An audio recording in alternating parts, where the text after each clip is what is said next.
తాజాంశనే చూస్తున్నాం. మదనపల్లె ఫైళ్ల దహనం ఘటనపై విచారణలో పురోగతి లభించింది. ఆ వివరాలను మా ప్రతినిధి నారాయణప్ప అడిగి తెలుసుకుందాం. నారాయణప్ప, ఫైళ్ల దగ్ధం ఘటన విచారణకు సంబంధించి తాజా వివరాలేంటి?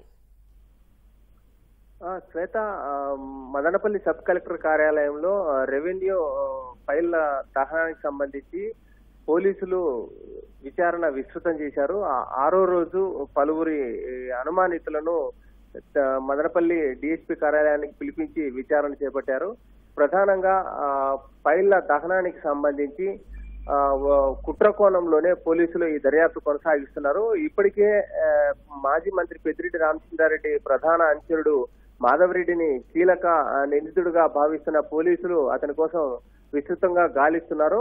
అతని ఇంట్లో, మాధవరెడ్డి ఇంట్లో స్వాధీనం చేసుకున్న కీలకమైన దస్త్రాల ఆధారంగా అదే విధంగా పలు అనుమానితులను అదుపులోకి తీసుకొని విచారించిన పోలీసులు మదనపల్లి పురపాలక సంస్థకు సంబంధించిన పలువురు కీలక ప్రజాప్రతినిధులందరూ ఈ ఫైళ్ల దహనం సంఘటనకు సంబంధించి నిందితులుగా అనుమానిస్తున్నారు. ఇందులో భాగంగానే మదనపల్లి పురపాలక సంఘ వైస్ చైర్మన్ జింకా చలపతిని అదుపులోకి తీసుకున్నారు. నిన్న రాత్రి 2 గంటల సమయంలో జింకా చలపతి ఇంటి దగ్గరికి వెళ్లిన పోలీసులు జింకా చలపతిని అదుపులోకి తీసుకోవడంతో పాటు అతని ఇంట్లో కీలకమైన పత్రాలను కూడా స్వాధీనం చేసుకున్నారు. అదేవిధంగా మరోవైపు మాజీ మంత్రి పెద్దిరెడ్డి రామచంద్రారెడ్డి, రాజంపేట ఎంపీ పెద్దిరెడ్డి మిథున్ రెడ్డి ప్రధాన అనుచరుడుగా భావిస్తున్న బాబ్జాన్ అలియాజ్ సెటిల్మెంట్ బాబ్జాన్ కూడా అదుపులోకి తీసుకునేందుకు పోలీసులు చర్యలు చేపట్టారు. అతను ఇంటి వద్దకు జింకా చలపతిని అదుపులోకి తీసుకున్న సమయంలోనే మరో బృందం బాబ్జాన్ ఇంటి వద్దకు వెళ్ళింది. కానీ బాబ్జాన్ ఇంటి వద్ద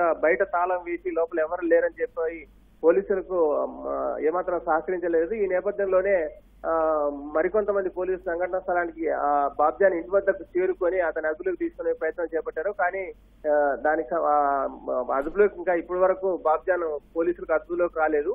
దీంతో అదే విధంగా ప్రమాదం జరిగినప్పటి నుంచి ఇప్పటి వరకు విచారించిన వ్యక్తులలో ప్రముఖులకు సంబంధించిన ఆధారాలు బయటపడుతుండటంతో మాధవరెడ్డే కాకోకుండా మదనపల్లి పురపాలక పరిధిలోని వైకాపాకు సంబంధించిన పలువురు కీలక నేతలు కూడా ఈ కోణం, ఈ కుట్రలో భాగమైనారని చెప్పి గుర్తించారు. అందులో భాగంగానే పలువురిని అదుపులోకి తీసుకుంటున్నారు. మరికొంతమందిని అనధికారికంగా పోలీసులు డిఎస్పీ కార్యాలయానికి పిలిపించి విచారణ చేపడుతున్నారు. దీంట్లో భాగంగానే ఇప్పటికే 2 ప్రమాద సమయంలో కాలిపోయిన ఫైల్స్ అన్నింటినీ డిఎస్పీ కార్యాలయానికి తరలించారు.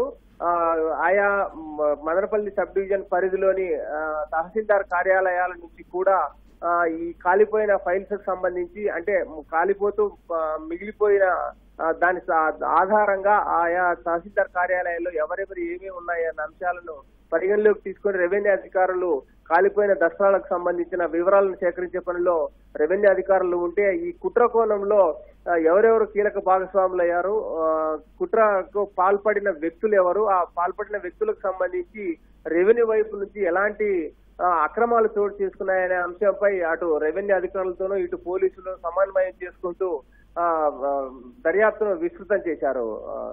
శ్వేత, రైట్, ధన్యవాదాలు నారాయణప్ప.